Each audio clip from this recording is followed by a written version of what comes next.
Hey guys, tonight we slip into the fur-lined world of Viking winter survival, where the days vanish in darkness, the winds slap like an angry god, and comfort is about as mythical as Thor himself. You'll be there, second by frostbitten second. Trudging through icy slush, huddling near smoky hearths, and trying not to freeze your soul solid. So yeah, you probably won't survive this.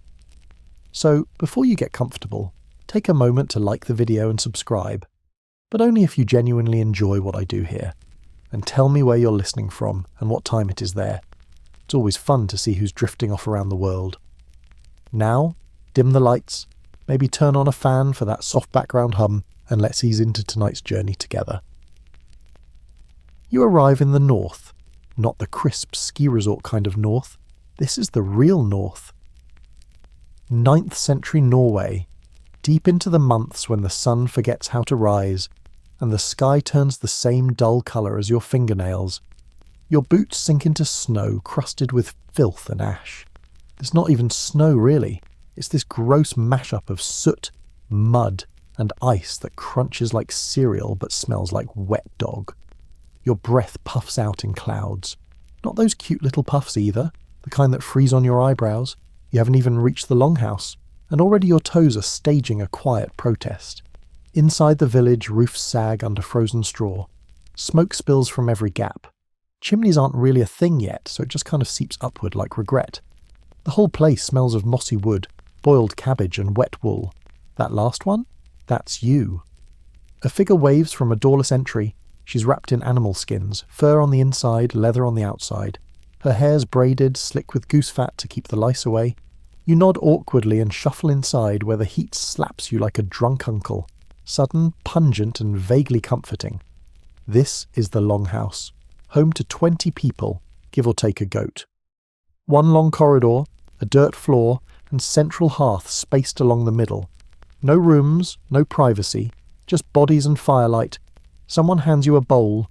You don't ask what's in it. It's brown. It's warm. It doesn't bite back. And that, right there, is the best part of the day.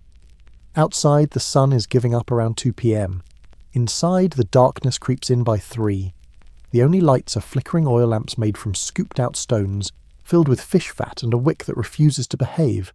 You sit beside the hearth, watching flames dance in a way that feels personal. Like the fire knows things. Like it might ask you questions you can't answer. Around you, people knit, repair tools, sharpen blades, mutter about ghosts. The Norse believed winter was when spirits wandered most freely, when the veil between worlds sagged like the thatched roof above your head. You laugh nervously. Everyone else doesn't.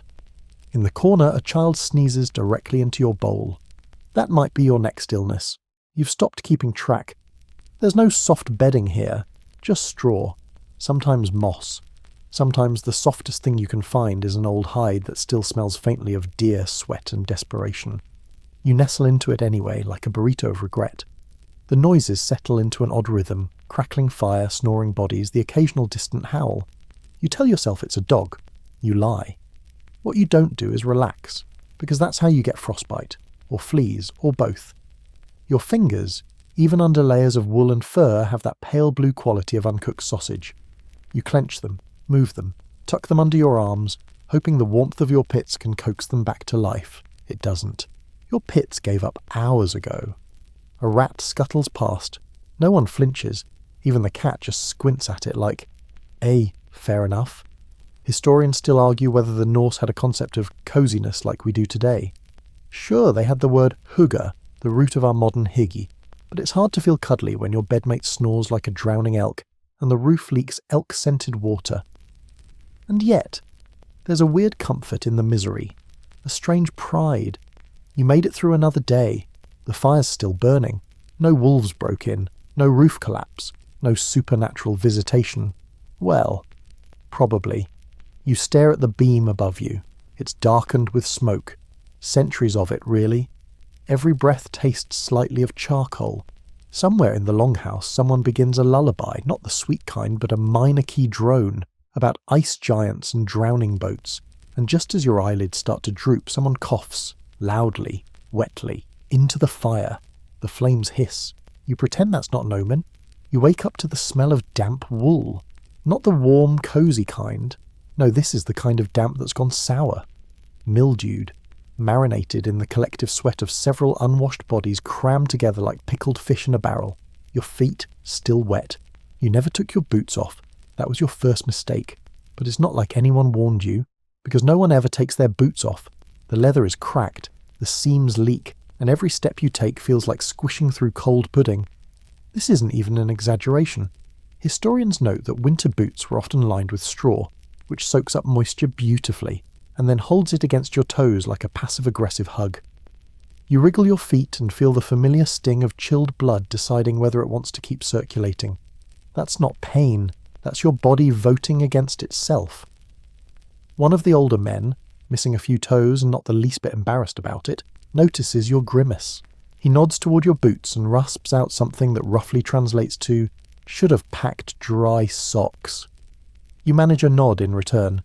But socks, you had one pair. They're wetter than the boots. In fact, socks at this point in history are less about comfort and more about not dying. Most were wool, sometimes wrapped in fabric strips like makeshift gaiters. They never dried. The fire helped, sure. If you wanted your toes to smell like smoked herring and charcoal, you shuffle over to the hearth hoping to toast your feet, but a pile of damp mittens and someone's drying undergarments are already monopolizing the good spots. Fire hierarchy is a real thing. You're new. You get the smoky edge where the warmth mostly just taunts you. Your breath fogs in the air indoors. There's something called inside frost. It creeps along the rafters and hangs in tiny icicles above your face. Condensation from dozens of breathing, sweating humans builds up, freezes at night, then melts onto your face around mid-morning. It's like being kissed by a ghost with a head cold. You glance toward the entry flap. It flaps. That's not just a clever name. It literally doesn't close right. A gust pushes through, and suddenly your left eyebrow freezes. Just one. It's a look. A woman scoots over and offers you a bowl. Warm again, slightly lumpy. She doesn't speak, just gestures for you to eat. You nod. You eat. You try not to think about the chewy bit. You really try. Gruel, someone mutters. Oat and turnip. Maybe mushroom. Maybe. You nod like you understand. It all tastes like snow with ideas. Mainstream historians agree that Viking diets varied dramatically by location and season, but in winter, you got what you got, which was usually porridge, dried fish, more porridge, and the occasional root vegetable that hadn't yet rotted into mush. Meat was rare. Butter? That was for rich people and summer dreams. You think longingly of toast, even bad toast, stale toast. But toast needs dryness, and nothing here is dry. Nothing. Your fingers twitch again. You consider removing your boots to wring out the socks, but then you remember the old man's toes, or lack thereof. The threat is real. Once the numbness sets in, you don't even notice what's dying. People lost feet to simple chill, not because of frostbite alone, but trench foot, caused by extended exposure to wet, unsanitary conditions. That's right, trench foot, not just for WWI. The Norse had it too. They didn't call it that, of course. They just called it a bad year. Meanwhile, outside the longhouse, the world crunches and moans beneath a new layer of snow. The wind has shifted. That means a storm might be coming. Or leaving. Hard to tell.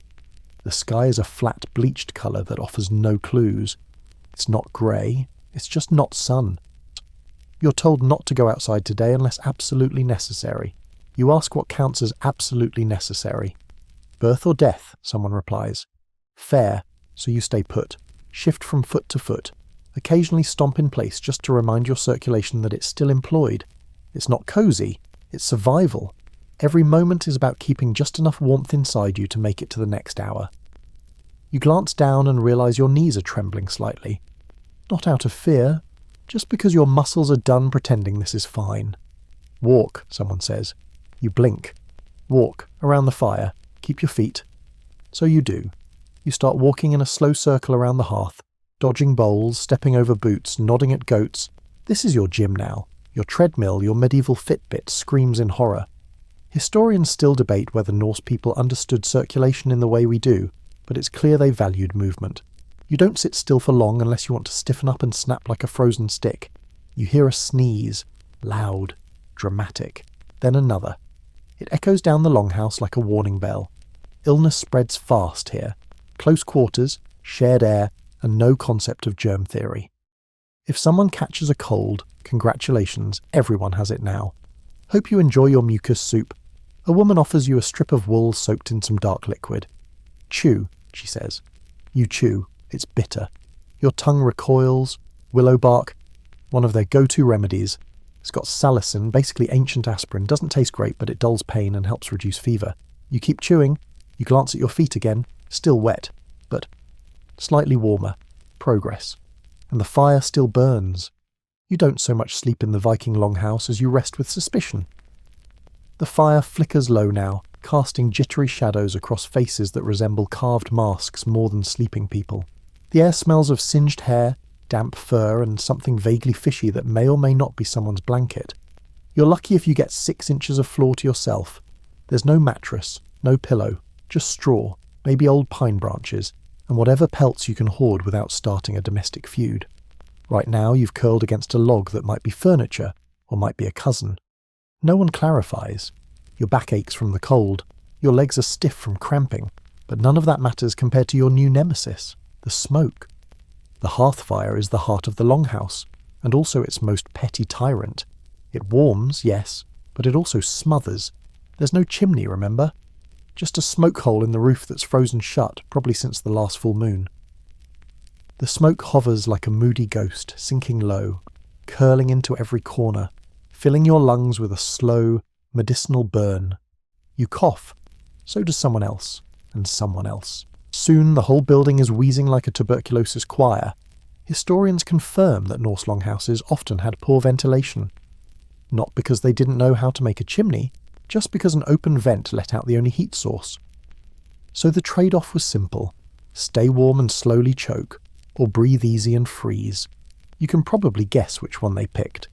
As your eyes start to water, you realise you've reached the 3rd stage of Viking winter existence. The "it's fine, I don't need oxygen anyway" stage. You blink through the haze, watching the embers shift and hiss like they're laughing at you. A boy beside you rolls over and mutters something in Old Norse. You don't understand it, but from the tone, it might have been "I miss summer," or "Who stepped on my face?" Either fits. Someone adds more peat to the fire. Not wood. Wood is for rich people. Peat is basically glorified dirt, dried and shaped into bricks. It burns slowly, smells like a swamp's last breath, and adds to the already impressive indoor fog. You shuffle a little closer to the hearth, careful not to kick anyone's shins. You find a tiny pocket of warm air and claim it like a conqueror. Finally, a little warmth, and then it shifts. Smoke does that. It never rises straight. It coils, flicks sideways, dodges around bodies and beams like it has opinions. You sneeze twice, which earns you a glare from a nearby grandmotherly type, who's already lost patience with your modern lungs. The truth is, the hearth isn't cosy. It's dangerous. Flames are contained within a stone ring, but the ash spills out easily. And guess what? Most things around you are very flammable. Straw, wool, random scraps of dry skin. The longhouse is a tinderbox, which is why someone is always awake. Firewatch. Tonight, it's your turn. You sit up, groggy and disoriented, and take your place near the edge of the hearth. You feed in another peat brick. You poke the embers. You whisper a silent plea that it stays lit, because if it dies, well, so do your toes, or your sanity, or both. You've got maybe an hour of sitting here before you can wake the next person. You try to stay awake. Try not to breathe too deeply. Try not to think about how tired you are. But it's impossible not to notice how everyone looks the same under firelight. Hollow cheeks, chapped lips, eyes sunken from poor sleep. You all look like you've been living in a history book that got left in a puddle. And yet there's something grounding in this shared misery. Something quietly noble. You're part of a chain now. Just like them, you're keeping the fire alive. That's what matters. They called it Eldvact, fire watching. And it wasn't just a chore. It was an honour. In a world where everything outside the door wanted to freeze or eat you, the fire was life. The fire never slept, because if it did, neither would the village again. A tiny mouse scuttles near the wall. You hear it nibble. You don't react. At least it's not chewing you. Your mind drifts. You start to imagine other nights. Nights before the snow came. You imagine people singing, drinking, bragging about their gods. Maybe they laughed around this same hearth, maybe they coughed just as much but with merrier lungs, and yet here you are, sitting in their ash.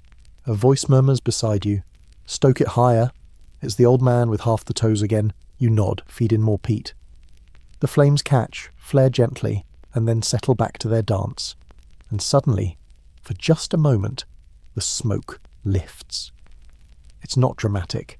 It's just enough to see the rafters. A low beam where someone's carved a tiny rune, probably years ago. A little protection spell, historians believe. Against what? Spirits? Fire? Drafts? Probably all three. You trace it with your eyes and feel something strange. Not warmth, exactly, but connection. You're still very much freezing, yes. Your feet are still two soggy meat popsicles. Your sinuses are plotting mutiny, but you're still here. So you poke the fire again.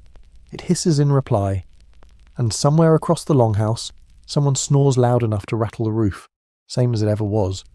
The wind is not a sound anymore, it's a character, a living howling force that creeps around every wall, hunts down every crack in the longhouse, and sings lullabies in the key of existential dread. You don't sleep much. No one does. Not when the wind moves like this. Long moans across the frozen earth, then short, sharp whistles through the bone gaps in the timber. It's not just noise, it's personal. Like the gods themselves are pacing outside the walls, arguing about whether or not to blow your house down. The longhouse groans. Yes, groans. The wood swells, creaks, and occasionally pops, loud enough that you jolt upright, wondering if it's finally giving up the ghost. But it holds. Barely. And only because someone jammed extra moss and clay into the seams after last week's roof leak. You wrap your cloak tighter and watch as a small child curls tighter under a sheepskin. Their breath fogs in slow, sleepy bursts. You almost envy them. Almost. The wind's scream finds a rhythm, one you can't ignore. You start to realise why old sagas talked about the wind like it was sentient. It has moods, and right now it's furious. Angry that you dare exist in its world. Enraged that anyone tries to sleep when it's performing its one Viking opera outside. It's colder tonight. You know it in your teeth. Cold that gets into your molars, makes them feel like they're ringing. You press your scarf higher, your nose leaking from the sheer betrayal of the air. The fire helps, but only within about a 3-foot radius. Beyond that, you might as well be outdoors. Your breath fogs constantly, the kind of frost that leaves your eyelashes crusted and your eyebrows sticky with ice. Historians still debate just how cold Scandinavian winters were during the Viking Age. Climate data suggests a medieval warm period, but trust me, warm is relative when your bed is a pile of moss and your windows are holes stuffed with animal guts. And even if the weather was a few degrees warmer than today, there's this thing about humidity. When everything is soaked, your boots, your cloak, your soul, the cold bites deeper. You wrap another layer of wool around your legs. It's scratchy. You itch, then you freeze, then you itch again. This is your life now. Someone mutters about Draugr in their sleep, ghosts, revenants, the undead who walk in the long nights of winter. You try not to let that image settle in your mind. Try not to picture the shadows along the far wall that might be smoke, or might be waiting for you to blink. You don't blink. Instead, you think about insulation. Not the pink fluffy stuff in your modern attic, but the Viking version. Stuffed moss, clay daub, wooden planks and prayer. The walls are made of overlapping timbers, sealed with animal hair and mud, sometimes even dung. Yes, dung. Because nothing says, we value structural integrity like applying goat poop with a stick. It works, mostly. The worst of the wind stays out. But the sound gets in. The longhouse becomes a speaker box, amplifying every gust until it feels like the wind is right there with you, breathing on the back of your neck. And then, there's that moment, the one you've started to expect, when the wind shifts pitch into a hollow, rising note that makes your stomach twist. You glance at the others, one or two open their eyes, no one speaks, you all heard it. It's not a wolf, it's not quite human. The sagas talk about Ulfhedna, wolf coats, berserkers, men who wore wolf hides and howled through the woods, lost in trance and madness. Some say they roamed in winter looking for warmth, or victims, or both. Probably not real. Probably just tales to explain trauma and missing livestock. But when the wind howls just so, and a branch snaps outside like a femur, you believe. You scoot closer to the hearth, all nonchalant-like, even though your heart's doing Viking drum solos. The fire pops. A spark leaps onto someone's foot wrap. They mutter, stomp it out. It smells briefly like burnt wool and panic. Then silence again, and wind. It keeps going. Hours blur together. There's no clock, no sun to help. Just the same dark ceiling beams and the same circle of half-dead embers. You check the walls. Not because they're interesting, because they matter. A breach in the wall isn't a draft. It's an invitation for snow or wolves, or things with names too old to say out loud. You spot a new crack near the northern post. Fresh. A sliver of white breathes through. You stuff it with moss and your fingers go numb again. Job done, for now. A soft sound behind you. Someone snoring. Maybe. You turn. Nothing. Except a shape near the far door that wasn't there last time you looked. You freeze. Not from cold this time. But then it moves. And turns out to be a blanket draped over a barrel. Or you think it is. You hope it is. You decide not to look again. Instead, you poke the fire one more time, shift your cloak tighter, and lean back against the wall. The wind howls louder, but you, somehow, are quieter. Your ears adjust. The pitch of the storm becomes familiar, less angry, more tired. You wonder if even the wind needs sleep. You know it's morning when someone hands you a slice of bread and you can't immediately tell whether it's a weapon or a meal. It's hard as a rock, cold too. Bits of frost cling to the crust like little edible daggers. You take a bite, cautiously. It cracks, loudly. The person next to you gives you a look, like you just insulted their grandmother's funeral. You nod an apology and keep chewing, slowly, like a beaver regretting its life choices. Breakfast in a Viking winter is not breakfast. It's more like a morale test. Today's menu? Frozen rye bread that may or may not be left over from Yule. There's a smear of lard on it, but it's stiff as candle wax. You scrape it off with your thumbnail. Progress. Someone offers a wooden mug. You sip. It's beer. Flat, sour, and barely alcoholic. Historians agree that weak beer was safer than water back then, since boiling and fermenting killed off the worst of the microscopic surprises. But no one said it tasted good. This one tastes like someone whispered the word barley into a puddle. You look around and realise no one's complaining, because here in the dead of winter food exists. That's already a win. You chew your ice bread in grim solidarity with the rest of the household, who are doing the same, silent, stoic, and chewing as if they're filing down their own molars. Someone breaks the silence with a burp. Then another person adds a hiccup. Congratulations, it's a party now. Overhead you hear the longhouse beams creaking again, stretching after a night under the weight of snow and sleep. The ceiling is dotted with soot stains, spider webs, and the occasional suspicious icicle. You wonder if one of those could kill you in your sleep. Probably. The morning chores begin, which sounds ambitious, because nobody's leaving this house unless it's absolutely required. But even indoors, things must be done. Ash needs sweeping. Pot scraps need scraping. A goat needs to be reminded it's not allowed on the sleeping mat. Your job? Stirring the gruel pot. Again. The porridge is the same consistency as wet plaster and twice as heavy. It smells faintly of sadness and boiled turnip. You stir with a stick that doubles as a walking cane, and possibly a disciplinary device. It's unclear. One of the children tries to sneak in extra salt. A hand smacks theirs away. Salt is rare, too valuable to waste. That granule could have seasoned 4 meals, or bartered for a piece of soap. Yes, soap. Don't laugh. The Norse made their own, often from animal fat and ash, and while it didn't smell great, it was still better than what you're currently experiencing. Someone passes by with a slab of frozen fish. You watch as they chip at it with a small axe, like they're crafting disappointment into slices.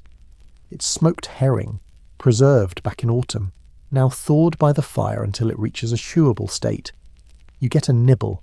It's salty, chewy, and not nearly dead enough. The thing is, this food isn't meant to be good. It's meant to keep you alive. Calories are king, fat is currency, and chewing is non-negotiable. If your jaw doesn't hurt by noon, you're doing it wrong. Historians still argue whether the average Norse villager got enough nutrition during winter months. Some say the preserved meats and hardy grains did the trick. Others point to high mortality rates and seasonal scurvy. Either way, your gums are already sore and you're not looking forward to spring onions. You're begging for them. Your stomach growls like a small angry dog. You pat it. There. Soon, maybe. You take another sip of beer. It's sour enough to count as a fruit. One of the elders begins telling a story. His voice is slow, gravelly, and probably half made up. He speaks of a winter so harsh that entire rivers froze solid, and wolves walked across the fjords like they owned the place. No one interrupts him, because in a world where every day is a battle against cold and hunger, a story is a warm thing, a fire for the brain. You listen, distracted by the crackling of the hearth and the occasional squawk of a chicken being insulted by a toddler. Then someone sneezes directly into the bread basket. The basket is removed, quietly. No one makes eye contact. You stretch your legs, then regret it immediately. Your knees pop. Your back twinges. Every joint is auditioning for the role of Arthritis the Origin Story, but you stand because motion is medicine. That, and someone just tracked snow into the house. You grab a bundle of straw and start sweeping the mess. You do this not because you're helpful, but because the alternative is watching a goat try to eat your drying socks. It's a busy sort of quiet, everyone doing small tasks. No yelling, no schedules, just a steady rhythm of do what keeps us warm, fed, and not dead. Someone laughs, a real laugh. You glance up. 2 boys are wrestling in a patch of straw. One wins, the other declares vengeance. It's loud, joyful.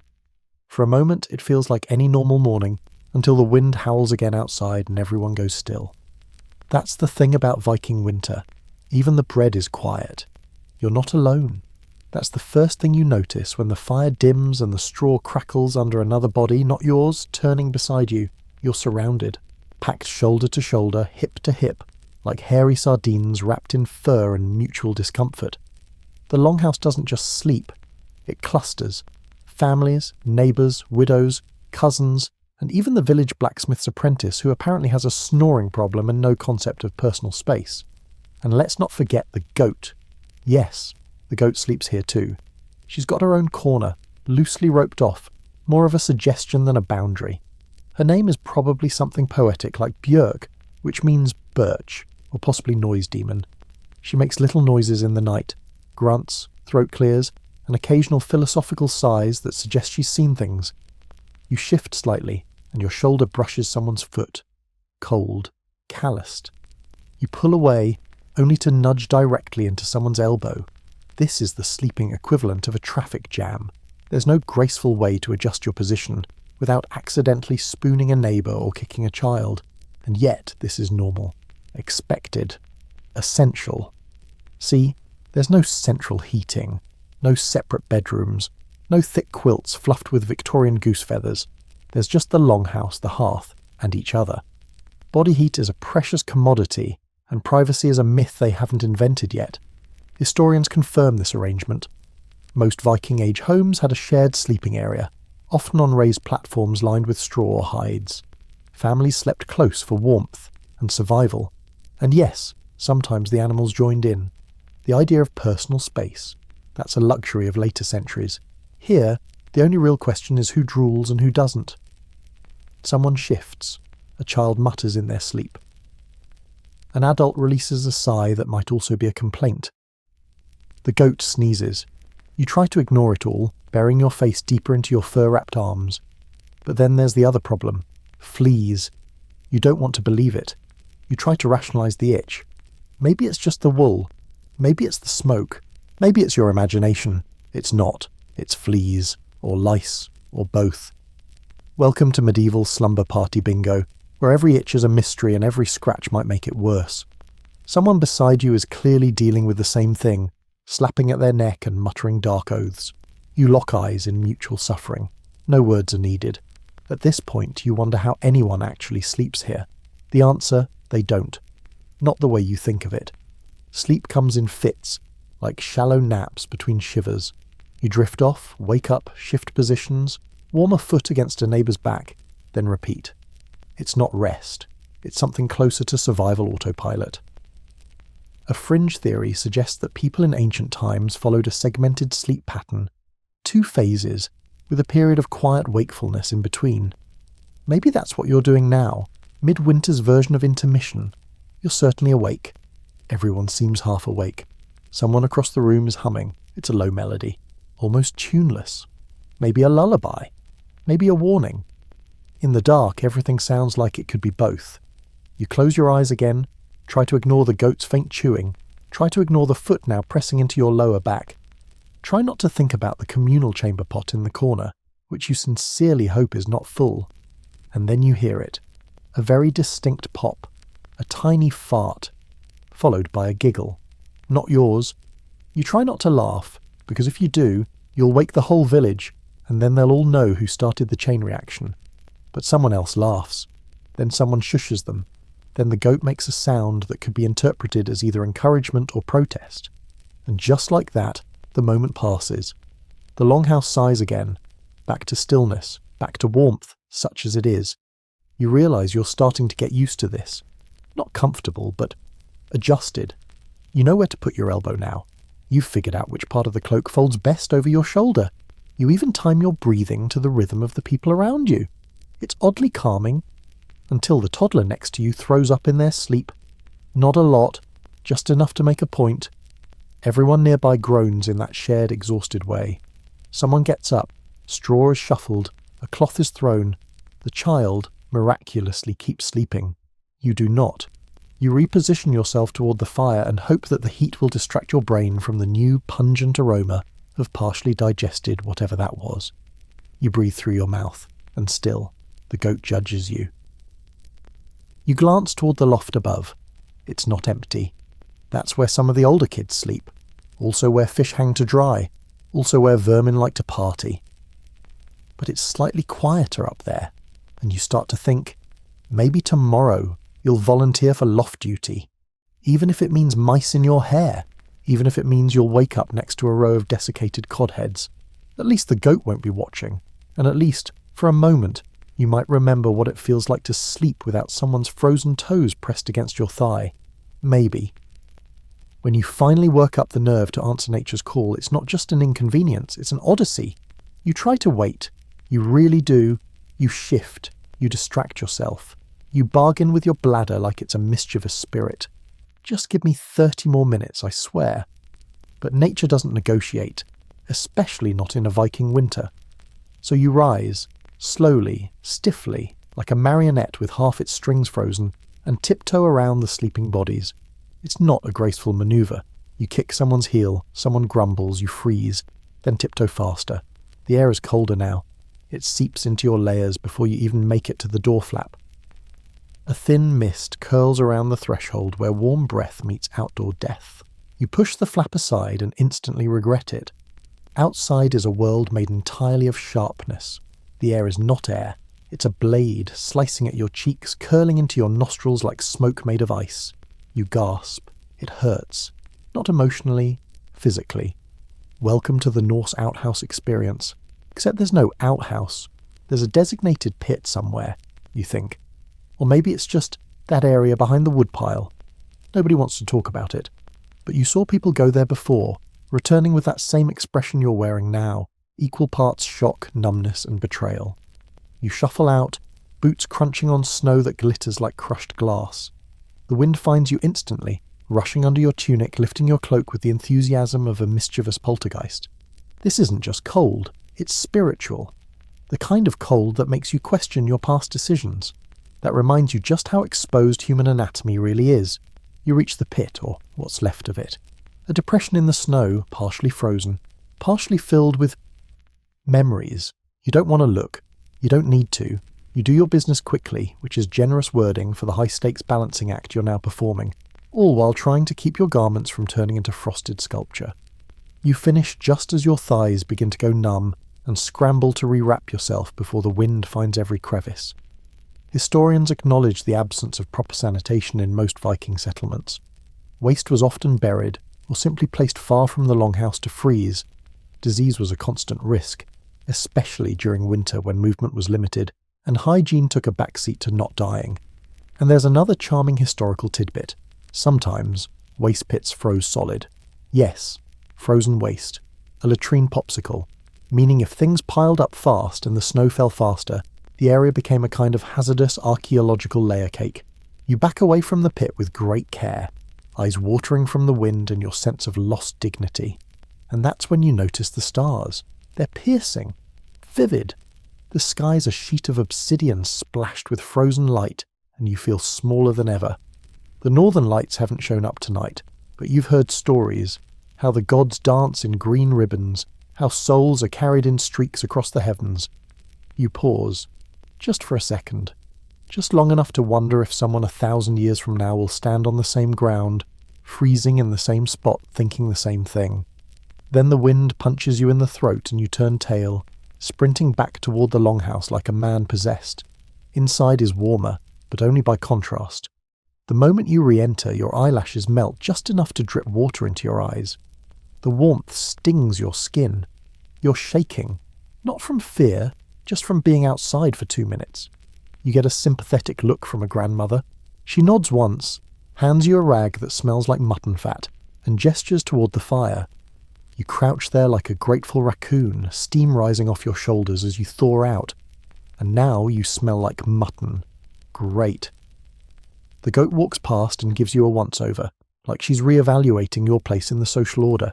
You accept this. You deserve it. Someone nearby mutters about trolls in the woods. You listen, because why not? At this point, if a troll offered you a bathroom with a heated seat, you'd consider the deal. The talk drifts to outhouses in other villages. Rumours of one place that actually built a seat out of birch. Luxury. Another elder scoffs and says they used to just go in the snow with a torch in one hand and dignity in the other. Not both for long, he says. The longhouse chuckles. A moment of warmth. Not from the fire, but from shared suffering. That, more than anything, keeps people going through winters like this. The unspoken agreement. Yes, this is awful, but we're in it together. Eventually you curl back into your sleeping spot, still red-faced and slightly traumatized. Your bladder is empty. Your spirit, slightly more dented than before. But you survived. Barely. And next time, you're holding it. You don't expect the ladder to groan that loudly when you climb it. Then again, this whole longhouse groans. It's not built with modern silence in mind.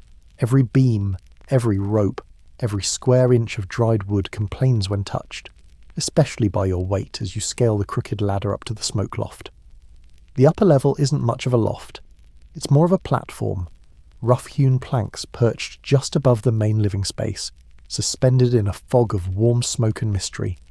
You poke your head through first, coughing. Your eyes water instantly. Welcome to the top bunk of Norse survival. Up here the air's thicker, not warmer. Thicker? The smoke has nowhere to go, so it just hangs around like an underachieving ghost. You wave your hand in front of your face. Useless.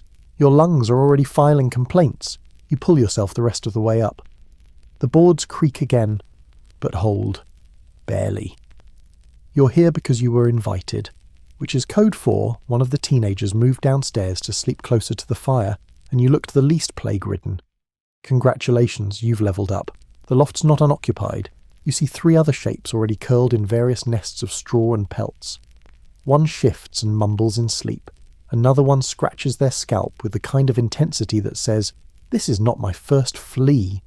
There's also a fish, or more accurately many fish, hanging from the rafters by coarse string. Their stiff bodies sway gently in the draught like salty wind chimes. You blink at them. They stare back. You scoot further away. This is the drying loft, or the storage loft, or the stick it up there and deal with it later loft. Dried fish, herbs, bundles of meat, ropes, tanned hides. Everything smells like old salt and older intentions. And yet, despite all this, it's still quieter. No goats. Fewer feet in your ribs. More elevation means marginally more privacy. You settle into a corner and try to make yourself smaller than the smell. Historians note that lofts like these served many purposes.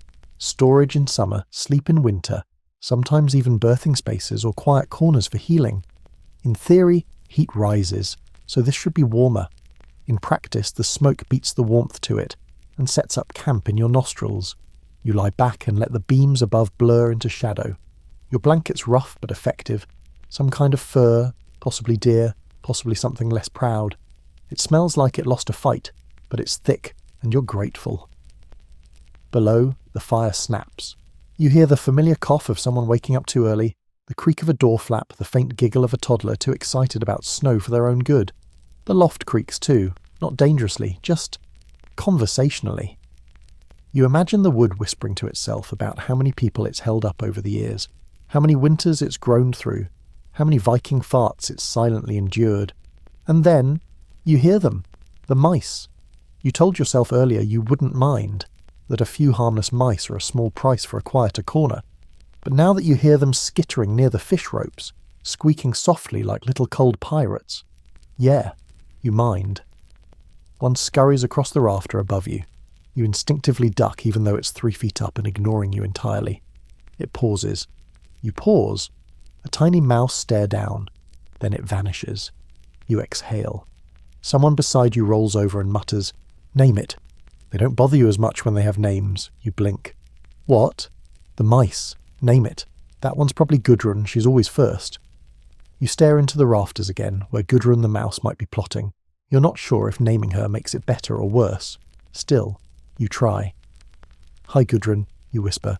"Please don't crawl on my face." Below, the fire crackles a response. You doze, and for a moment you're not cold. Not warm either, but your hands aren't stiff anymore, and the air up here is oddly still. The smoke settles like a blanket. The fish smell fades from unpleasant to background noise. You dream.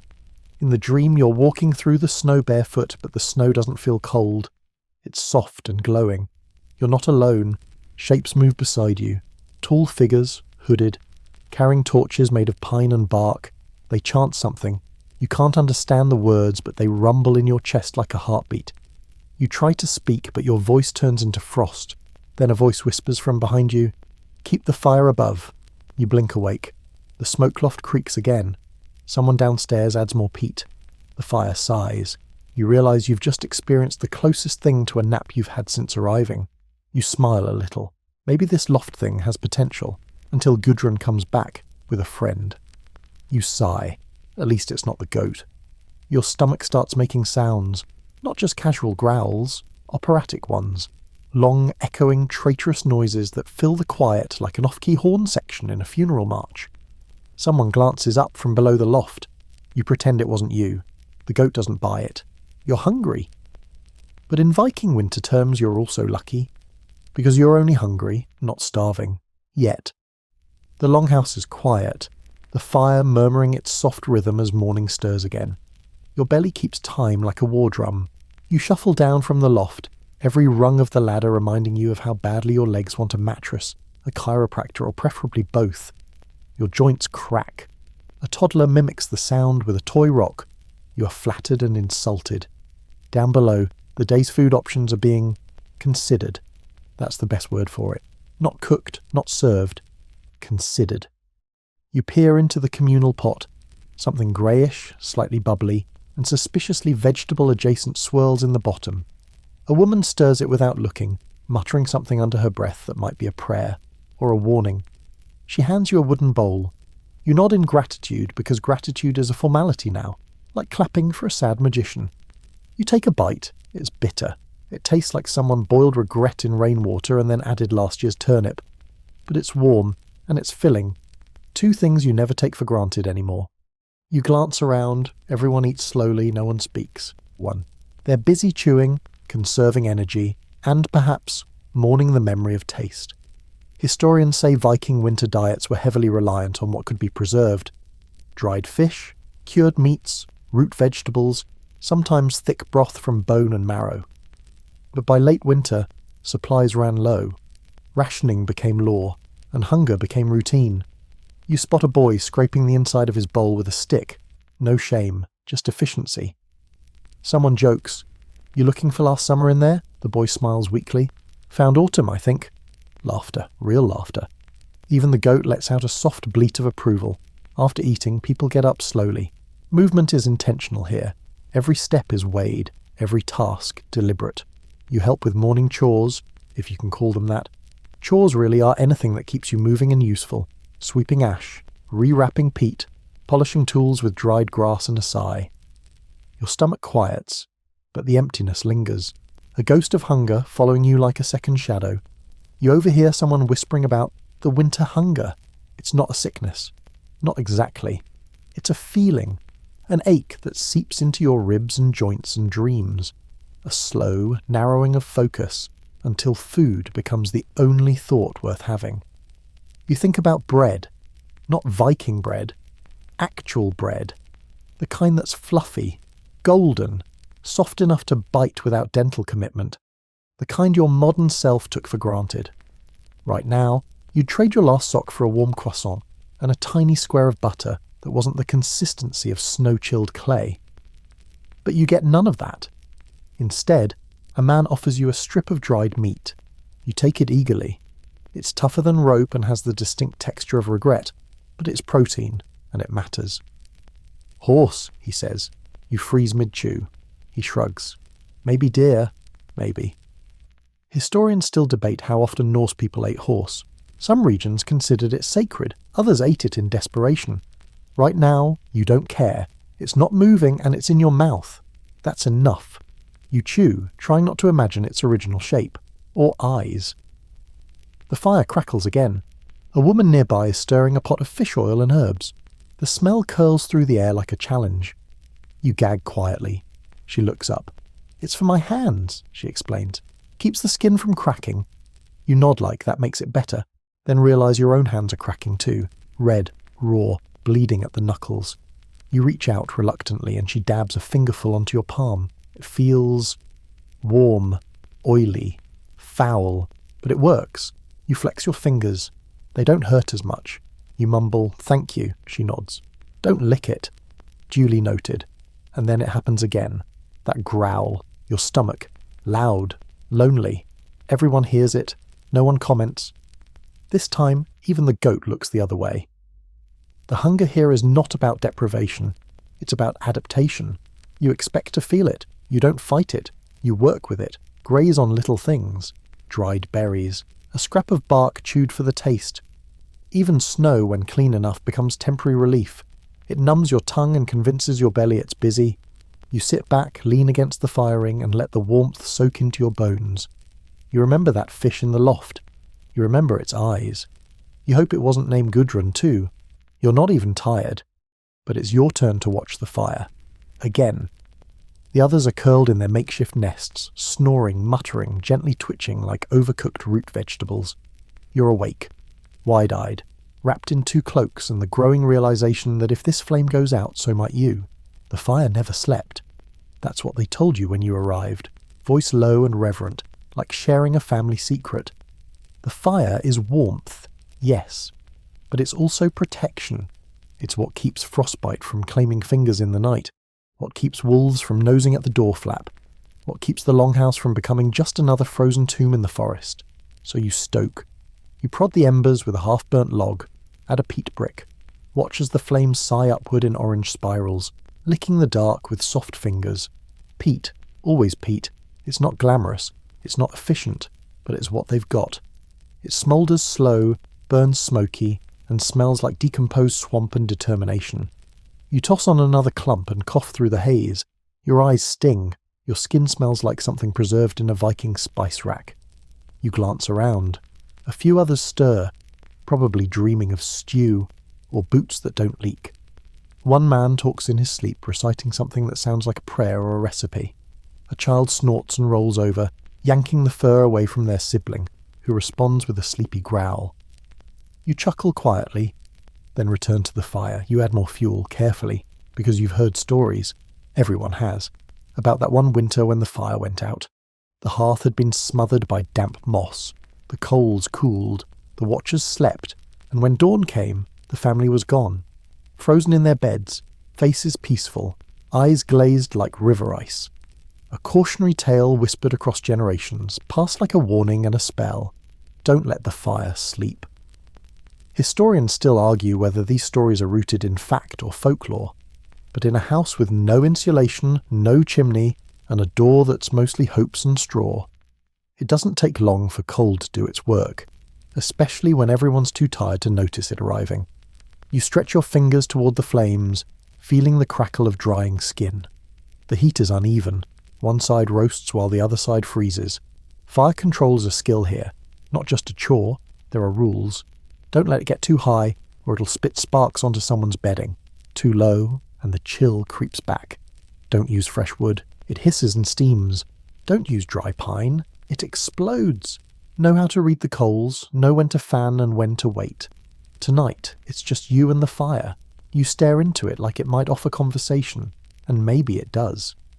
You swear the flames flicker into shapes. Dancing figures, curling beasts, sagas played out in light and shadow. You blink, rub your eyes.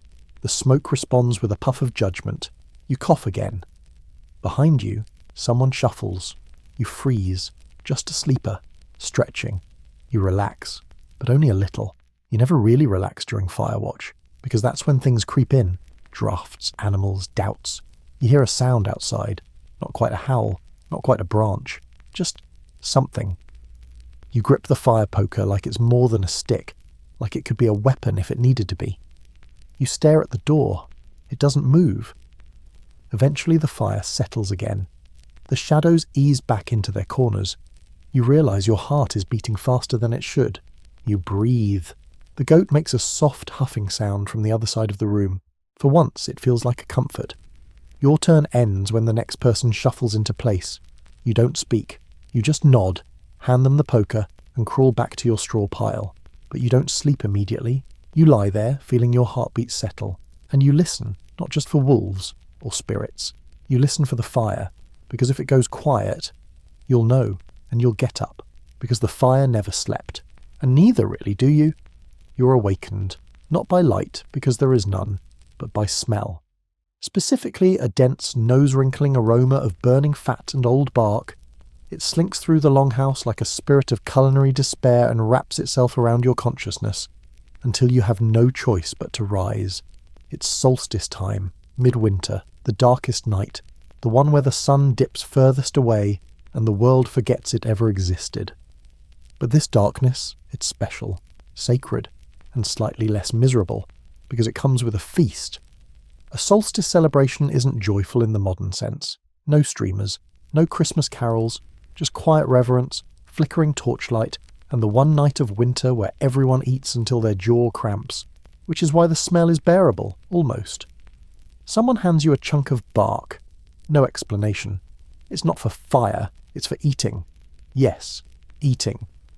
You chew hesitantly. It's covered in a smear of glistening yellowish fat. Animal fat. Boiled, salted, cooled, and spread like, well, frosting from Valhalla's darker corner. You chew. It's crunchy, greasy, and vaguely pine-flavoured. A delightful reminder that desperation makes everything a recipe. Historians agree that during winter feasts Norse families brought out preserved delicacies, bits of dried meat, fermented vegetables, and animal fat saved for this precise moment. And yes, bark was sometimes boiled, softened, or used as filler when grain was scarce. Tonight's menu is humble but impressive. There's a pot of lamb stew, thick with turnip and bits of dried onion. A tray of blackened fish that's been smoked into something between jerky and fossil. And in the centre, a slab of roasted reindeer fat, glistening like a cursed gemstone. The elders say fat is the best gift this season. Fat means you survived the autumn slaughter. Fat means calories, energy, warmth. You eat it slowly, reverently, as if the gods might be judging your chewing technique. Someone hands around a horn of ale, stronger than usual. It tastes like regret and old apples, but you drink it anyway. It warms your chest, blurs the edges. The fire burns higher tonight. It's allowed. This is that night, the turning point, the midpoint of the dark. After tonight, the sun will begin its slow crawl back. Or so the myths say. You look around and realise people are smiling. Not big smiles, not joyful grins, just small, tired, real ones.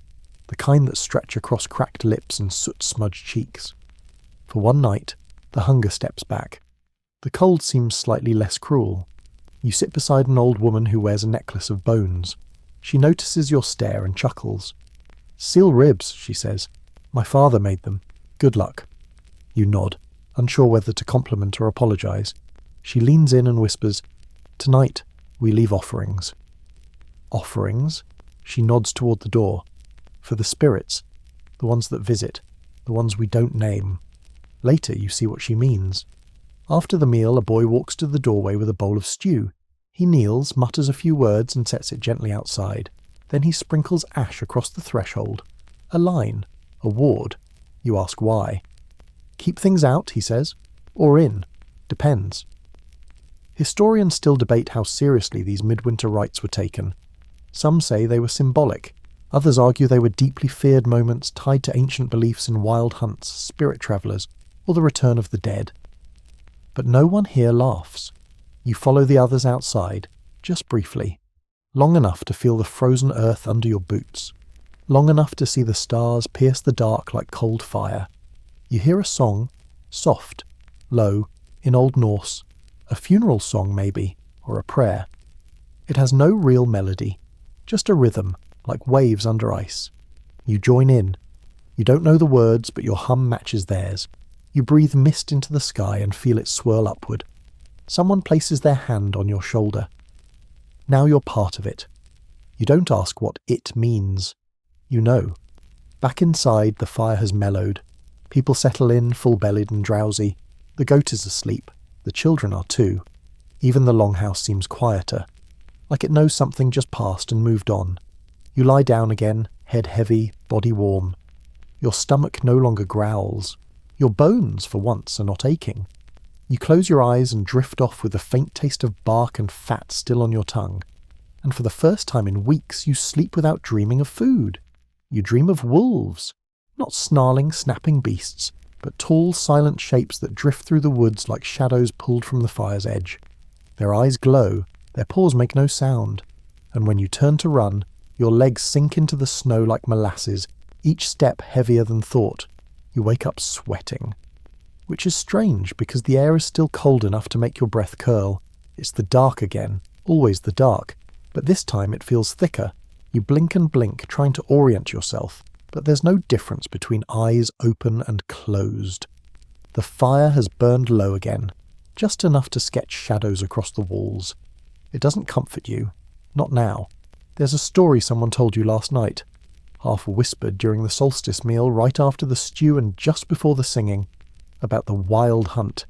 A Norse legend, maybe older, a ghostly procession of riders who sweep across the sky on the longest nights searching for lost souls. Odin leads them, clad in a wide-brimmed hat and one blazing eye. His wolves run ahead, his ravens follow behind. And if you're awake to see them, you disappear. Some say they only take the wicked, others say they just take the unlucky. Either way, you don't go outside on nights like this. You sit up slowly. The others are still asleep, mostly. One person near the wall stirs, another coughs. The goat is blessedly silent. But you hear something else, far off, like hooves on snow. Light, unnatural. It could be your imagination. It probably is. But your heart doesn't believe that. Your heart has other ideas. You wrap your cloak tighter and move closer to the fire. You stir it, gently, hoping the flames will keep your thoughts from wandering too far into myth. The embers crackle and you jump. It's fine. It's just fire. You are being dramatic, probably because the stories are meant to scare you. Historians debate how seriously these beliefs were taken in daily Viking life. Were the gods metaphors? Were the monsters symbols? Or were they living fears that walked beside every Norseman, whispering in the cracks of night? Tonight, you'd believe anything. Someone stirs behind you. Did you see them? They ask. You turn. Who? The riders. Your blood turns to ice water. No, you say too quickly. They shrug. I dreamed of them. The hooves, the wolves, the song. You smile nervously. Just dreams. They nod. That's what they say. You don't sleep again. Not that night. Instead, you tend the fire for the second time, even though it's not your turn. The flames are low, but constant, like breath. You begin to hear more stories. One woman, older than the beams above, tells of a neighbour who vanished during a windstorm. Just walked outside, said he heard singing, never came back. Another says her grandfather used to leave coins under the firestones on solstice night. Payment for the gods, or maybe bribes to leave them alone. Another swears she saw a reindeer walking backward one winter morning. That means the veil's thinning. Something walked through it. You're not sure what you believe, but you are sure of this. Midwinter does something to people. Too much dark, too much quiet. The mind begins to wander. The fire begins to whisper. You think about your dream again. The wolves, the snow, the heavy legs. You think about how real it felt, about the silence they carried with them, a silence like judgment. In the morning, what passes for morning, you step outside. The air is still, the snow is untouched, but in the tree line just beyond the last firewood stack you see it, a single paw print, deep, wide, definitely not a goat. You stare at it. Then you look up, scanning the tree trunks, the shadowed spaces between them. Nothing. You go back inside, heart thumping harder than it should. Later, you mention it to the boy with the bark-chewing habit. He shrugs. Happens every year. Don't worry. They don't come in. Not unless they're invited. You frown. Who would invite them? He smiles. People who leave the door open. You glance back at the flap. It's tied, secure, but suddenly you double-check. You retie the knot tighter this time, just in case, because whatever walks on nights like this, it's not wolves alone. The old woman whispers again as you pass. Remember your dreams, she says. They're not always just yours. You nod, not sure what to say. That night you eat quietly. The stew is thinner, the bread harder, but the fire is bright, and when someone sings near the hearth, low and slow, you hum along, because now you know the tune, and you don't want to forget it. Not when the darkness listens so closely. The fire might be the heart of the longhouse, but the people? The people are the nerves, constantly twitching, always on edge, and winter only makes the mood tighter. You start to notice it after the solstice feast. When bellies have calmed and the smallest bit of joy lingers like warm ash, the tension creeps back in, not suddenly, like a slow tightening of strings, a quiet disagreement about firewood placement, a sharper than necessary tone over who moves someone's boots. A spoon goes missing, and someone mutters about thieves. You sit near the hearth with a cup of weak broth, trying to stay invisible, but the temperature inside the longhouse isn't just physical, it's social and it's dropping. See, when 20 people are locked inside the same smoky wooden box for weeks on end, with little food, no privacy and constant cold, even the most stoic Viking starts to crack. The politics of the longhouse are as intricate as any medieval court, just with fewer velvet capes and more body odour. You begin to understand the quiet power moves. The fire hierarchy is real. Whoever sits closest holds invisible authority. It's the warmth tax. The old woman with the seal rib necklace never moves from her prime seat. A teenage boy once tried to nudge in beside her. He now sits by the door, permanently. Someone's job is to fetch snow to melt for water. You volunteer once, just once. You return with frostbitten fingers and an existential crisis, and suddenly everyone treats you like a folk hero, for about 10 minutes. After that, someone else is guilt-tripped into doing it instead. You overhear a brewing dispute about firewood. There's not enough. There's never enough. One family accuses another of hoarding it under their bedding. Harsh words are exchanged.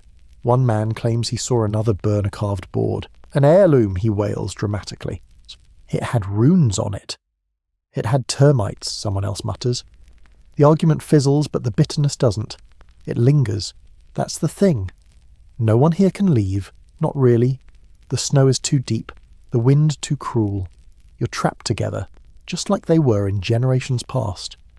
There's no hiding, no separate rooms, no taking a walk to cool down. There's just the longhouse, and the fire, and each other. Historians suggest that many Norse communities used winter downtime to mend clothes, weave, and tell stories. But what the records don't capture is how difficult it is to share every breath, every sigh, every burp with the same 20 people for 3 months straight. Even the goat starts acting out. She kicks over a water pot and then stands proudly in the puddle like a tiny horned warlord. No one challenges her. A child spills some gruel. An older man grumbles. The child cries. His mother says something sharp.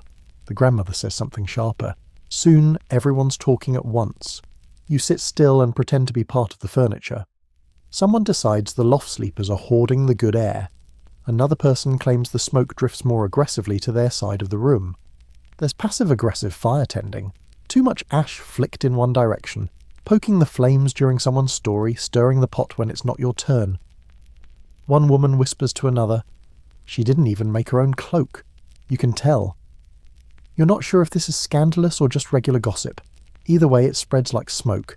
Still, nothing ever fully explodes. The storm is always just below the surface, because anger is a luxury. Too much of it and someone might get exiled into the snow, and no one survives that. So they mutter, they glare, they shift their straw bedding in passive protest, but they stay. They always stay. You begin to learn the micro-diplomacies. A chunk of dried apple offered at the right moment dissolves a week-old feud, letting someone warm their feet by the hearth while you shuffle back, worth 5 social points. Accidentally knocking over someone's wooden comb, -15. Saying nothing for 3 hours while people vent about the same burnt porridge, priceless. It's not all tension, though. Sometimes a moment breaks through.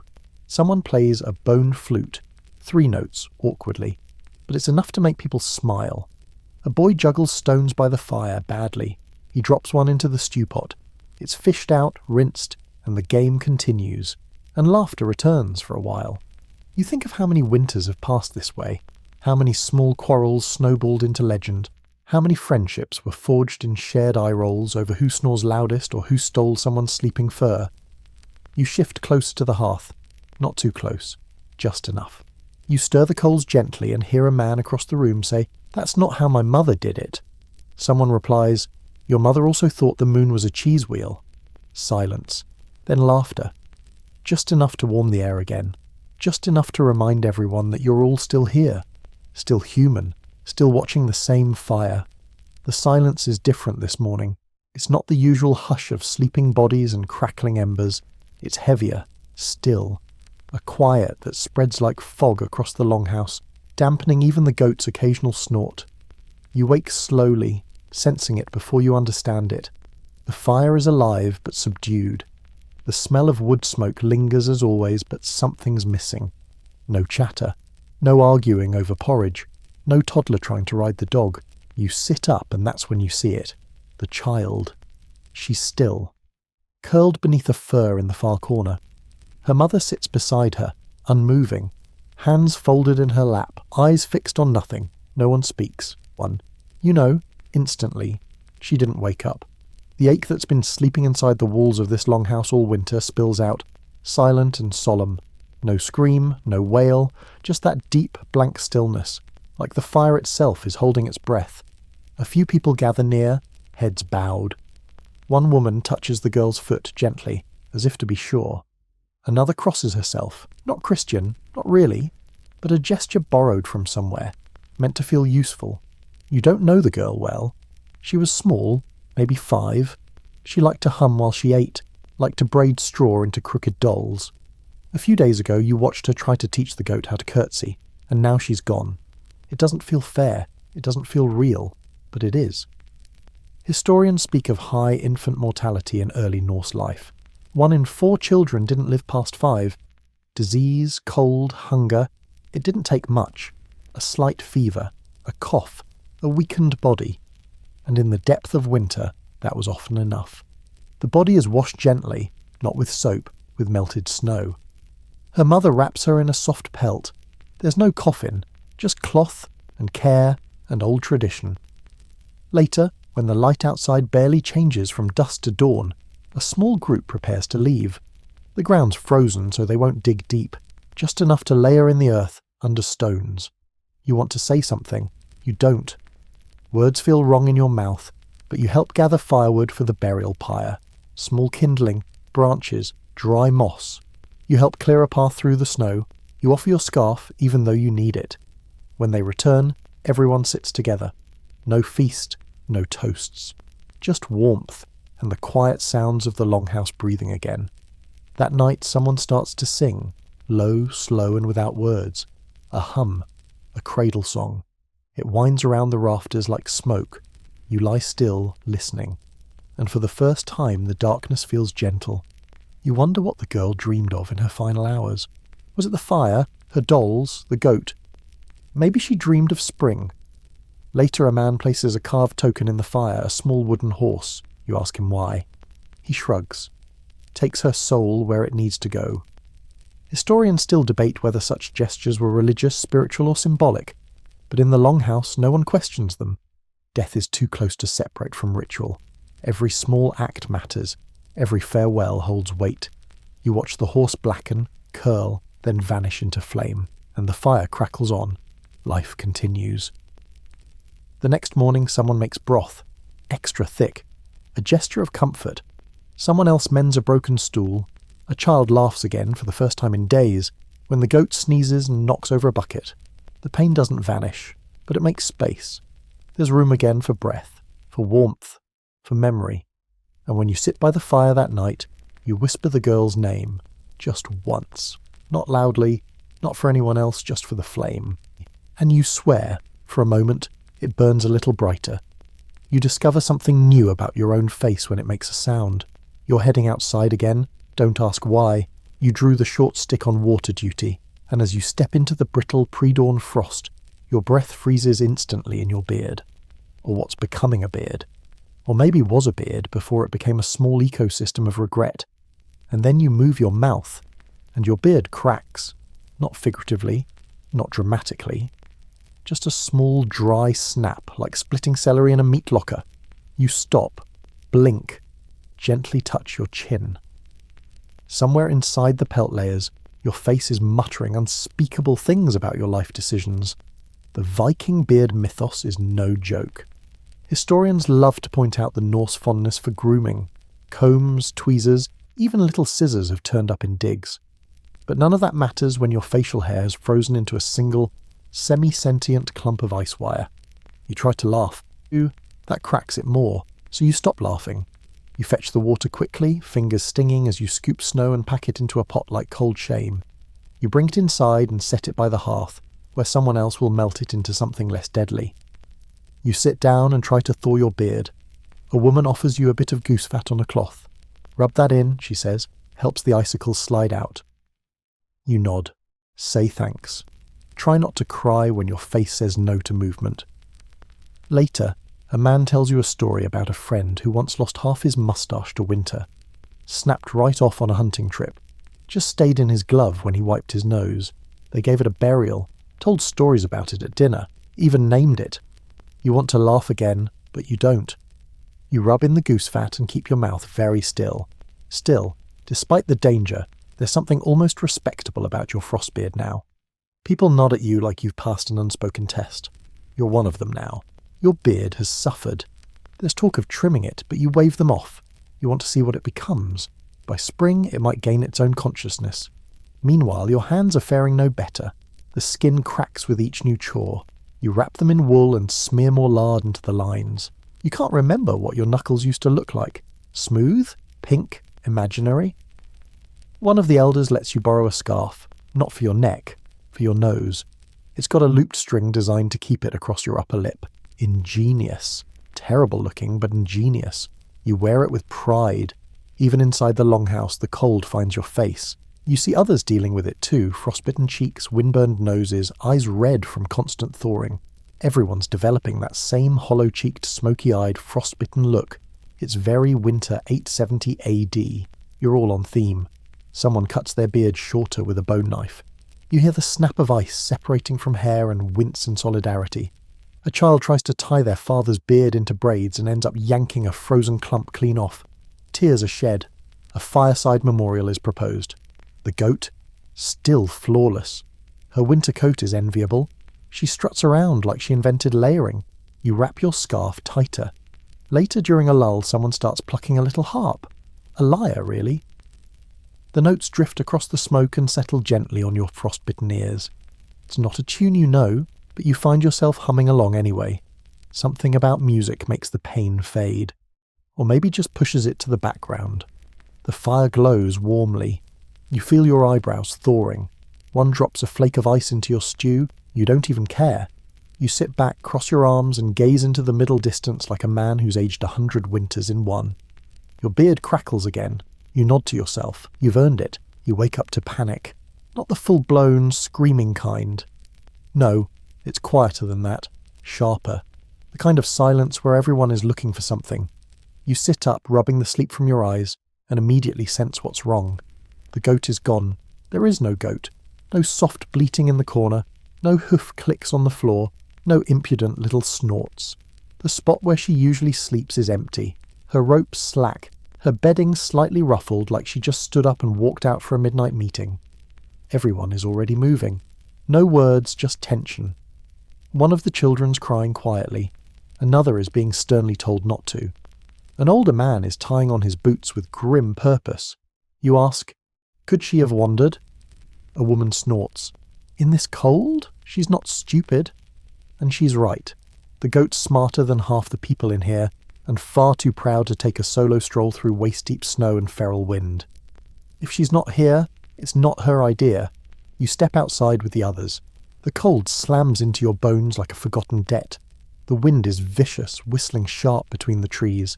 You squint through the grey. Tracks. Not many, but there. Pressed into the snow. Hoofprints, sure, but others too. Deeper, wider. Indentations like paws.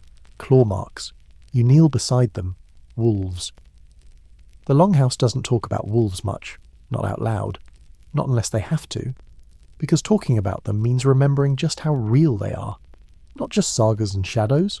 Not just metaphors. The real kind. The ones that circle settlements on moonless nights. The ones that wait for the sick, the young, the weak, and the small. The goat never had a chance. Someone swears under their breath. Another spits into the snow. You all stand there for a moment, knowing exactly what happened but still looking, as if she might reappear.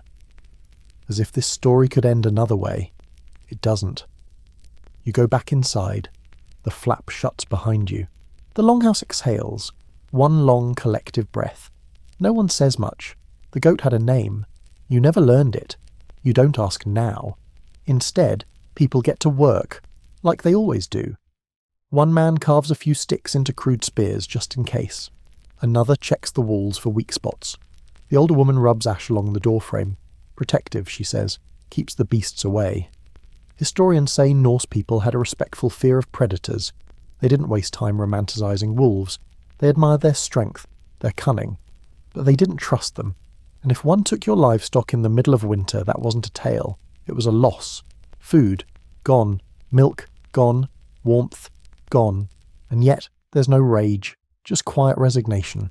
Because this is what the cold takes. Not just warmth, not just comfort, but company.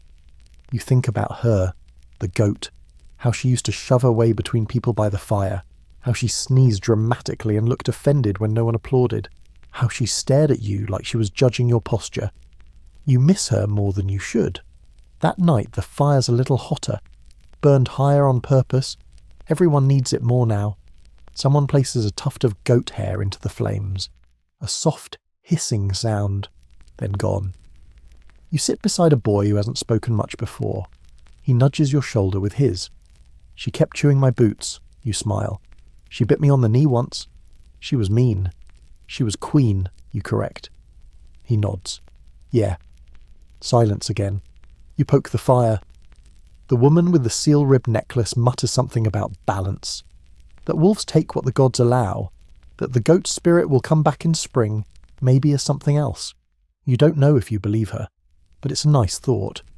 Later you catch someone slipping outside with a scrap of bread and a whisper, an offering, for the wolves. Payment, he says softly, seeing you watch. So they don't come back. Will it work? He shrugs. Sometimes. You lie down that night with an odd sense of absence, like a note missing from a song. The longhouse feels emptier. The corner by the door looks too clean, and you wonder, did the wolves take her for food? Or for revenge? You fall asleep wondering if she got one good headbutt in first. You hope she did. It starts with a drip. Just one. Faint. Almost timid. A soft tap against the edge of the fire ring. Then another. Then 5. Then one lands squarely on your nose and you jolt like someone just dropped a beetle in your shirt. You look up. The ceiling beams are weeping. At first you think it's a trick of your half-asleep mind. But no. The thatch above is darkening, sagging ever so slightly, shedding tears of meltwater into the longhouse. Someone else notices. It's here, they murmur. Spring, or the rumour of it. Everyone stirs a little differently that morning. The air smells less like wool and smoke and more like... Wet wood, mud, the faintest breath of rot. Instead of being crushed by cold, you're now being dampened by it. The walls sweat. The straw bedding softens into a spongy mess. Your boots, never truly dry, begin a second career as miniature bogs. And your socks, you might as well soak them on purpose and save time. Outside, it's not snow anymore, it's slush. Brown, grimy, ankle-deep slush that sucks at your feet and makes suspicious squelching noises as you walk. The wind still cuts like a scythe, but it's now laced with a strange warmth, as though the ice is whispering a slow goodbye. Spring in a Norse winter is not flowers and birdsong, it's dripping, sinking, sliding. It's a time of thaw, of collapse, of everything once frozen becoming heavier before it becomes lighter. The food stores are at their lowest. The pickled vegetables are sourer. The dried fish is drier. Bread is mostly imagination by now. People chew slowly and talk less. Hunger becomes background noise like the fire. Always there, always crackling quietly. You're leaner, not fit, just worn. Your clothes hang differently. Your cheeks are hollow. Your stomach no longer complains. It just waits. Historians say that early spring was often the deadliest season, not midwinter as many assume, because by spring the energy is gone, the reserves are empty and the weather plays cruel tricks. A warm afternoon followed by a frozen night, a patch of dry ground that turns to ice at sundown. Illness flourishes in the thaw, hope blooms, and with it, risk. A woman slips on the icy ladder and sprains her wrist. She laughs as she clutches it, shaking her head. Too soon to think the gods have changed their minds. A man ventures out for fresh kindling and returns muddy to the knees, furious. The forest spits me back. Someone cuts a finger while repairing a bent tool. Nothing serious, but it doesn't stop bleeding for hours. The wet season, an elder says, pulls things apart. Inside the longhouse, everyone grows restless. Stir-crazy but too weak to really act on it. People fidget. Some rearrange belongings. One man builds the same stool 3 times. It keeps breaking. He keeps smiling. It's not a happy smile. You notice things you didn't before. Cracks in the doorframe, mould spreading on the lower beams. Mice tracks through the old grain sacks. Gudrun, it seems, had descendants. You catch yourself talking to the fire again. Not for duty this time, for company. Just hang in there, you whisper to it. A little longer. The fire hisses like it's tired of hearing that. Then one morning you hear birds. Not many, just 2. Tiny chirps from somewhere near the roof. They sound confused, like they're arguing about whether it's too early to be optimistic. People freeze at the sound. Someone whispers, "Is it time?" Someone else mutters, "No, it's a trick." But you know, deep down, something has changed. That afternoon, a thin shaft of sunlight cuts through a break in the smoke hole. It touches the floor. You watch it move, slowly, across the packed earth. A golden, trembling line, as thin as a thread and twice as fragile. A child tries to stand in it, arms out like they're soaking in the sun itself. They shiver and step back, but they smile. That night the fire is smaller. Not by much, but enough to notice. Enough to say, maybe, just maybe, we're on the other side of something. You sleep lighter. Not because it's warm, but because, for the first time in months, you start to believe that it might be. You catch your reflection in a puddle. It's not a dramatic moment, just a passing glance as you step outside to dump ashes.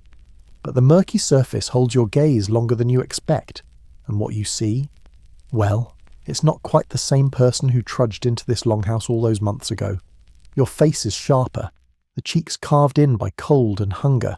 Your nose is red from windburn, and your lips are cracked, even when you're not frowning. Your eyes, tired, sure, but watchful, like they've learned to scan for movement in the trees, read the fire, guess moods by the silence between words.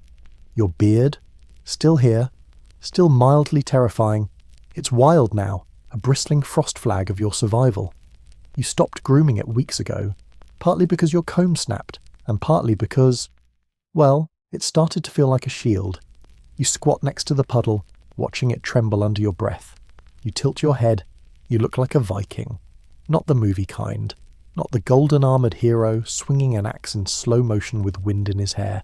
No, you look like the real thing. Gaunt, soot-smeared, cloaked in a fur that may or may not have been part of a floor mat last week.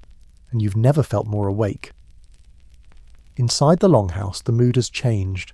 Subtly. Tension is still there, but it's thinner now, stretched like old leather. People talk again, not much, but enough to make the room hum. Someone whistles. Someone else hums along. There's no melody, but there's a rhythm. You find yourself contributing, fixing things, stirring food without being asked, rubbing oil into your hands before they split again. You're not surviving anymore, you're living. Kind of. You lift a child onto the loft. You toss a log onto the fire and it lands just right. Someone nods at you, not out of courtesy but recognition. You belong now. One of the elders offers you a slice of dried meat. No explanation, no eye contact. Just held out between two fingers like an offering. You take it. It's salty, a little sour, possibly ancient. You chew it anyway. He watches you. You're different. You nod. You are. Still soft under there. You chew. Somewhere. He chuckles. Good. Stay that way, but not too soft. You return to your seat by the fire and stare at the flames. You think about the first night you arrived, shivering, hesitating, wondering what part of yourself would freeze off first. Now you barely flinch when a snow-laced wind sneaks under the door. You just shift your foot closer to the fire and pull your cloak tighter. Someone needs help patching a cloak. You lend them your needle. Someone else needs help binding a cut finger. You've got scraps of cloth. No one tells you what to do anymore. They just expect you'll do it. And you do. Historians talk about Viking rites of passage, ceremonies, oaths, first hunts. But here, in the deep of winter, the rite is different. You pass through silence, through fire, through cold. You emerge quieter, harder, more aware of what truly matters. You've seen frostbite bloom on fingertips. You've watched a child not wake up. You've seen steam rise from a bowl of soup like it was a miracle. You've mourned a goat. You're not who you were. Later, someone asks your name again. You tell them. They repeat it. Say it slowly. Then they say, "You should have a winter name." A what? Everyone who makes it should, they think. How about Eldgrotten? You blink. What's that mean? Fire cry. For how you sat with the fire and watched over it like it owed you something. You smirk. That's not entirely untrue. They grin. It fits. And just like that, you're named. A title earned not in glory but in frost and ash. You rise and stretch. Your joints pop, your bones ache, but you stand taller. And when you catch your reflection again, this time in the clean, dripping corner of the ice trough, you nod. Yeah, that's you. You've stopped counting the days. There's no point. The sun still hides more than it shines. The food tastes the same, variations on grey. The fire's mood swings less, but only because you've learned exactly how to feed it without making it angry. You exist in a loop. Wake, stir, thaw, patch, sleep. But somewhere in that loop, a new rhythm has crept in. A quieter one. Less survival, more presence. You don't flinch when the wind roars anymore, you don't curse the cold. You greet it, step outside, nod at it like an old rival who taught you something. One morning you walk to the edge of the trees, just to stretch your legs, clear your lungs. There's no snow falling, just ice chunks sloughing off branches like winter trying to shrug itself free. You don't wear gloves, you want to feel the air on your hands. You crouch by the tree line and listen. The birds are louder now, braver. One flits through the clearing. Blue feathers, a flash of movement, then gone. You don't follow it, you just watch. The longhouse behind you looks smaller than before, but sturdier, familiar. Inside, life continues in its odd low hum. A child you barely knew in December now calls you uncle. A woman asks if you've ever considered learning to sew and you say no, then sit down and try anyway. Your first stitch goes sideways. No one cares. You eat stew next to a man who once accused you of stealing his spoon. Now he lets you borrow his extra mittens. Progress. That night someone tells a new story around the fire. Not a saga this time, not a ghost tale. Just a simple account of a woman who survived a storm with nothing but a fish and a bit of rope. It's half ridiculous, half true. You laugh, out loud, a real one, and no one shushes you. You look around and realise, this place, this smoky, damp, goatless longhouse, it's no longer just a place you're trapped in. It's a place you know. Every crack in the beam, every squeaky floor plank, Every face, now familiar, even the fire feels different, like it recognizes you. When someone else stirs the coals, you wince. Not like that, you think. Then you realize what that means. You're invested. You don't want the fire to falter, not because it's your job anymore, but because it's part of you now. Historians might say that Viking survival wasn't about strength. It was about integration, becoming one with the season, with the land, with the people around you, letting winter shape you, not break you.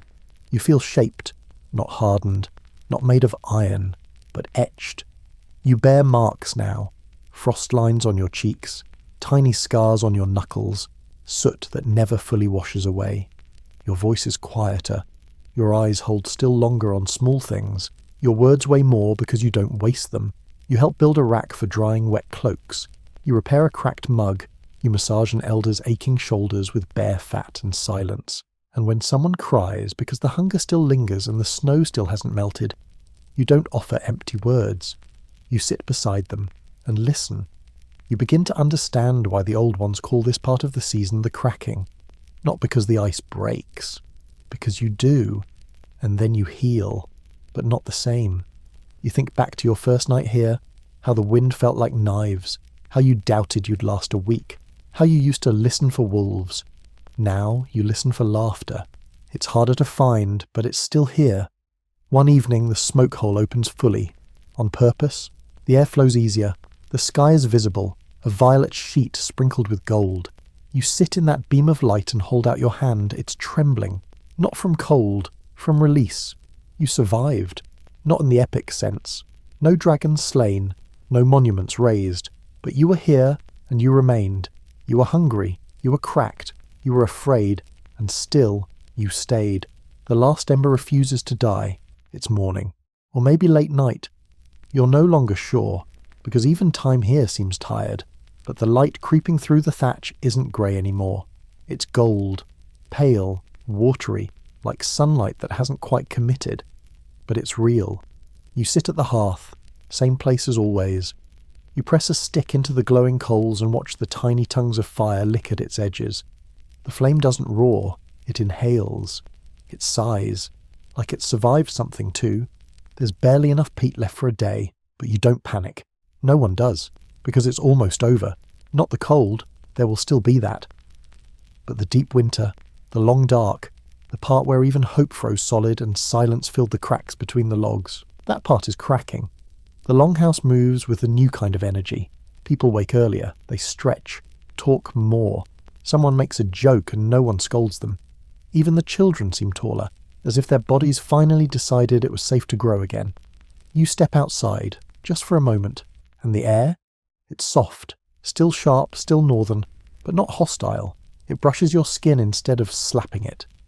The trees drip, not because they weep, but because they're thawing. The snow sinks. The path to the woods is visible now, just a narrow ribbon of wet earth. A boy runs past, laughing. He slips in the mud and comes up covered, triumphant. He holds up a worm. Life has returned. Inside, someone stirs a pot of nettle soup. Fresh greens. Actual greens. You blink twice. This isn't a hallucination. This is early forage, plucked from just beyond the tree line. Historians call this moment the break. The shift from surviving to rebuilding. Supplies still run low. Illnesses still come. But morale changes. And that shift? It's everything. You've changed too. Someone asks you what you'll do when spring fully comes. Will you leave? Travel? Return? You pause. You don't know. You came here thinking it was temporary. That winter would just be a phase to outlast. But now, you've shared stew, shared silence, shared the fire. And the fire is still burning. That night, you eat your stew slower. Not because there's less of it. Because there's more to notice. The texture, the warmth, the way the steam curls up into the smoke hole and vanishes into the stars. Someone begins to sing again. A real song this time. Words, tune, rhythm. It starts low, then grows. Someone taps a pot for percussion. A child claps along offbeat. Laughter bubbles up. The kind you don't have to force. You lean back, let the sound wrap around you like a blanket. You look around at the people who once were strangers. Now, they're something else. Something earned. Something lived through. You catch the old woman watching you again. She nods, just once. You nod back. Later, you'll pack your things. Or maybe you won't. Maybe you'll stay until the first leaves appear. Maybe you'll help plant barley. Maybe you'll help build the new pen for the next goat. But not yet. Tonight, you tend the fire. You feed it slowly. You whisper to it. You thank it, and it crackles back. You lie down one last time beside it, not as a guest, but as someone who belonged. The fire never slept, and neither did you. Not really. But now, you can. The longhouse grows quiet again, not with fear or fatigue, but with peace. The fire burns low, steady, content. Outside, the snow melts in soft patches, revealing old stone, brittle grass, the promise of something green. You close your eyes and let your breath slow. Let your body remember how it feels to rest without bracing against cold or silence. Your fingers aren't clenched, your toes aren't curled, your chest rises and falls, easy, unguarded. You made it through the longest night.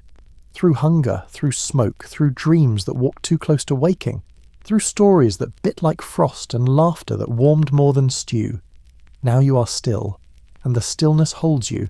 The fire, your old companion, doesn't crackle now. It hums, soft and low. It murmurs of all you've seen and all you've survived. Of the goat, the girl, the frostbitten beard, of cracked bowls and cracked spirits, and how both can be mended. You drift, not with fear, but with memory. The kind that lingers like smoke in the rafters. The kind that lives in you now. Let it stay. Let it warm the small cold corners. Let it whisper. Let it sleep. You're safe. You're still. You are home. Dill. You are home. Dill. You are home. Dill. You are home. Dill. You are home. Dill. You are home. Dill. You are home. Dill. You are home. Dill. You are home. Dill. You are home.